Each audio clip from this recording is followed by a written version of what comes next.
Take off that awful tacky outfit before we go out. You look like the human equivalent of a cigarette side pouch on a Betty Boop bingo themed fanny pack. You look like the human equivalent of a CD-ROM taped to a broken rear view mirror with an expensive air freshener ironically dangling. You look like the human equivalent of a Ruby Tuesdays that matches coupons from Church's Chicken. You look like the human equivalent of pot smoke coming out of a bride's mouth while she giggles her way through her wedding vows.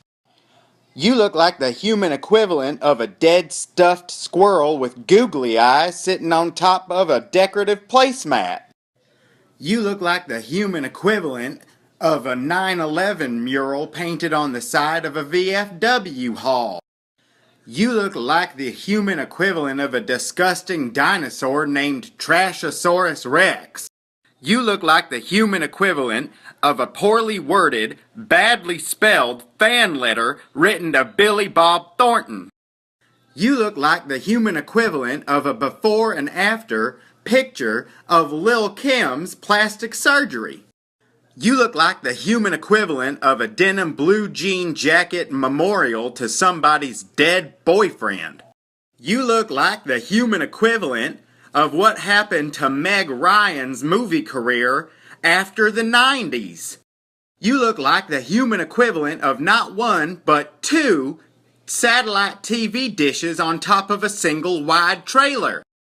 You look like the human equivalent of a strip mall that has Joann's Fabrics, Walmart, Goodwill, and Jared's Gallery of Jewelry.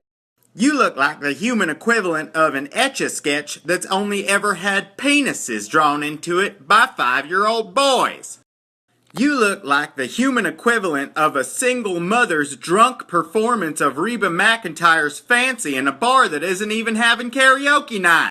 Alright, calm down. You don't have to make such a big deal about it, like somehow my outfit's the equivalent of what somebody would do for a Klondike bar. It's not that big.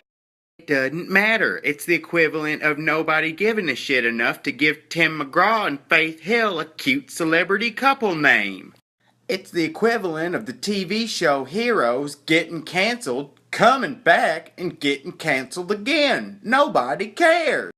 Your opinion to me is like me sitting on the pot after eating too much cheese. I try to give a shit, but I can't. Listening to you two girls is hell. It's like watching the first and only season of a canceled reality show on VH1. Worse than trying to plug in a VCR from 1993 into a 40-inch HD plasma TV. Feels like when I put my socks on backwards and it feels like my ankles are wearing an empty bra for the rest of the day. Pisses me off worse than when I went to the dentist with a piece of Special K cereal stuck in my dentures and he had to explain to me that that was a ladies' breakfast. I hope you ladies are through, because I'll tell you, I'd rather hear Anderson Cooper gently read Penthouse magazine letters than deal with this anymore. Oh, I know I'm through. I would rather teach a parrot the words to a bilingual Shakira song than keep this up anymore, so I'm done. Good night. And lastly, just to wrap it up, again, that outfit looks like the equivalent of a Jack Skellington nipple ring bought from Hot Topic. And okay, I'm done. Good night. I'm done.